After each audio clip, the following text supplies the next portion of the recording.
Good evening, everyone. A lot of young people have been asking me, Daddy Hope, why should we bother to go and register to vote and vote when ZANU-PF is going to rig? Now, here's the thing. I've got an answer for you. ZANU-PF has been able to rig because people did not bother to go and register to vote and actually going to vote and defending the vote. I'll give you an example of 2013.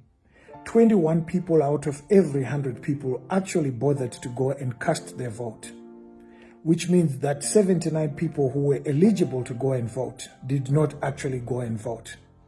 Now, this helped ZANU-PF and will continue helping ZANU-PF if it remains like that, because those 79 people who did not go to vote or bother to actually go and register to vote would have meant that ZANU-PF had 79 free ballots to play around with in terms of staffing.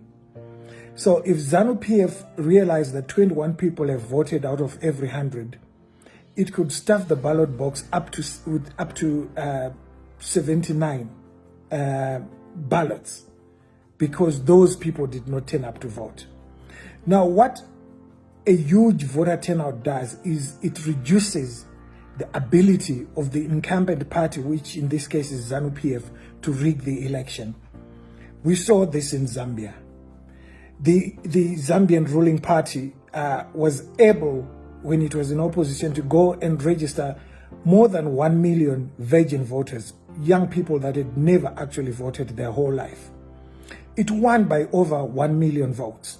It means that if those people had not gone to actually cast their vote, Hichilema would not be president today. Regardless of all the rigging that was done by Ed Kalungu, he could not rig enough for him to say he has won, because Hichilema and his party and the youth leader Joseph Kalimbwe were able to mobilize more than 1 million votes, which made it extremely impossible for Ed Kalungu to rig the election. Now, this is my message to young people in Zimbabwe.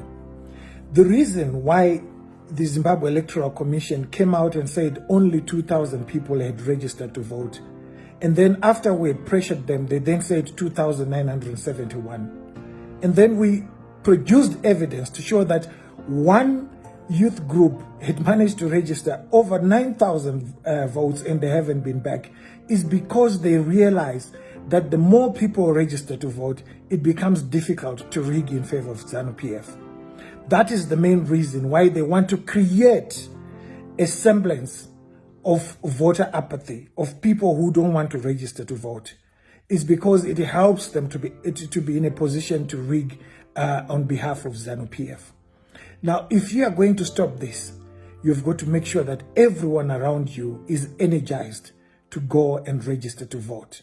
That's the only way you can secure the future of this country, the future of this beautiful Zimbabwe, by making sure that everyone eligible to vote around you is actually registered to vote, and that they will turn up and vote and then defend the vote.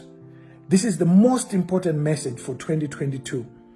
We can talk about any other thing, but the real thing is that people need to register and actually go and vote.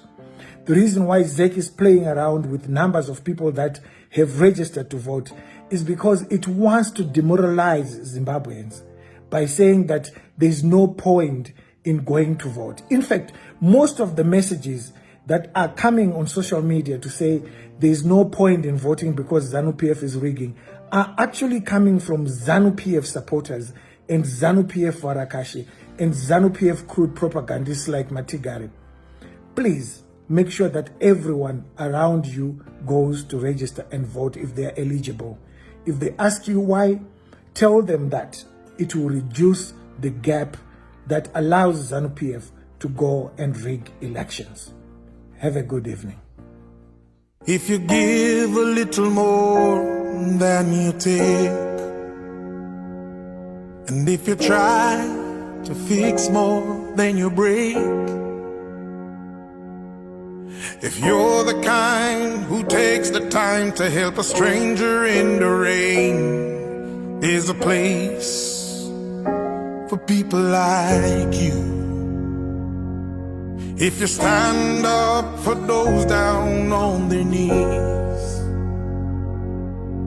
and lend a voice to those who cannot speak, if you shine a little light, give sight to the ones who've lost their way, there's a place for people like you.